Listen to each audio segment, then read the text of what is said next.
G'day, welcome to Mark and Sam After Work. Today I want to do a video on, well, how much you should spend on a scope. Listen, it comes from a personal experience, but there's a few different ways I want to talk about this. One would be to start off with, and I suppose the inspiration for the video is recently hearing comments said like, you can buy this really good value for money $500 scope that is compared or being compared to a $2,000 scope. And I suppose that's the inspiration for it. And although that comment isn't completely incorrect, it's not what people think it is in the way of really comparing it if you go through the details. So, and I suppose I would put this all under a caveat of this is from my experience and what I've seen in all different directions. But like I said, well, let's go further with what I'm talking about there. To start off with, those sort of comments about a really cheap, well valued, great value for $500 and getting a really good scope for $500, whether that's 500 US dollars or that's 500 Australian dollars or wherever it is, there is more and more so in the market as we go forward with the different scope builders around the world, with the technology and the factories around the world more and more capable of doing things. They're able to put a fair bit of value into cheaper scopes. Doesn't mean they are same as expensive scopes, because there's even more value going into the more expensive scopes or more features and quality into a more expensive scope. But they're able to do it. And then there's a marketing thing that's going on there, and there's all sorts of different things that go into what a scope is made of. A scope is not just made of the sum of the items that bolt it all together. It's also made out of the fact that it's employing a factory. It's also made out of the fact that it's got whether they're sponsoring the industry in some form or other, whether their promotions, their advertising, their warranty, their assembly, their all the rest of it. It's also, as all things in this world, it's employing people as well. That's part of what your job is, working for in some form or other. This is all how we all work together. We all shake hands together in one form or other to get in this commercial world we live in. So, not to say that means spend more money regardless. But what it does mean is that, coming back down to that, yes, you are getting more quality in cheaper scopes, but let's break down that conversation. What the actual bit of the comment I'm reacting to is, yes, no doubt that scope is very good value for $500.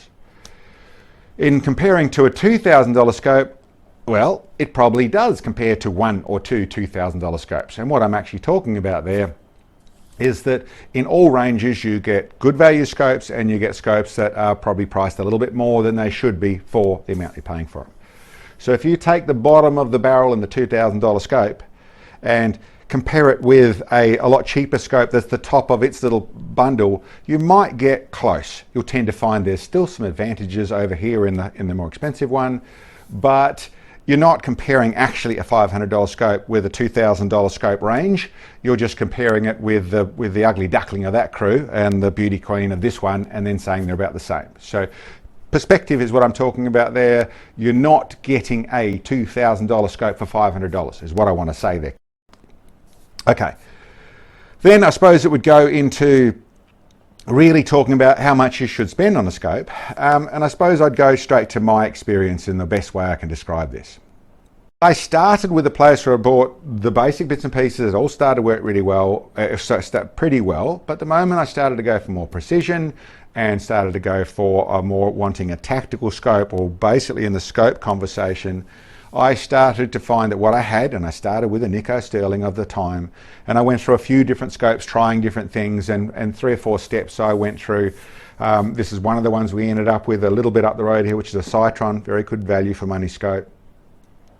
But once I went through that process, I got to a place where when I was looking and learning, I realized that what I needed to do to get what I really wanted to do in proper precision, in proper tactical ability, and actually there's another detail I'll get into a minute, I went to a great big step. I went pretty much to the top of the pile. I went from tier 15 and I wiggled my way up to a tier 3 sort of scope with a fair bit of work, and then I went straight to a tier 1 scope. So a lot more money in the scope, but I really found it was a real benefit.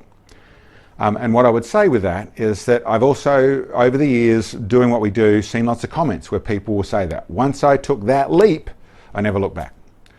And I suppose what I'm really saying with that is, besides the sounding like it's a retail sales side of things, I actually want to talk about the fact that buying a good scope, getting a good scope, actually does more than one thing. Yes, you stop the in-between bits and pieces and the slowly getting there sort of stuff. But it also moves you into where there's, whether it's confidence or it's just your attitude towards things. I've found in myself, in every person I've ever met, that when they spend more money on something, they expect more out of it, but they also look after it better. The other thing I've found in shooting is that one of the things that makes a better shooter is confidence, is the confidence to do the shot. They stop worrying, everything settles down because they're confident of doing that. And it's one of the things that good glass actually gives you. Now, not everyone does that, not everyone needs it, there's lots of ways around it, and yes, there's all sorts of things you can say, oh, you're just trying to talk me into spending more money. Not really. In a lot of cases, it's a little bit like you take that leap early enough, and then you don't spend the extra money in between. So yes, you spend more money right now, or once you've saved up for, you spend more money right then. But the long and the short of it is you get there a lot faster. So there is a economy to not wasting the money on the steps in between. And I suppose when it comes down to it, that's the other thing I would say is a lot of people, especially in this world, look at it's a right now thing. What can I fit in the budget right now? What can I fit on the credit card right now? And then they're trying to get as much on that credit card as they can. So I can't go up there, that's too much. To some degrees, I would say don't. You know, if you're settled, slow down, wait, save up a little bit, stick with what you've got and save up and go to that bigger step.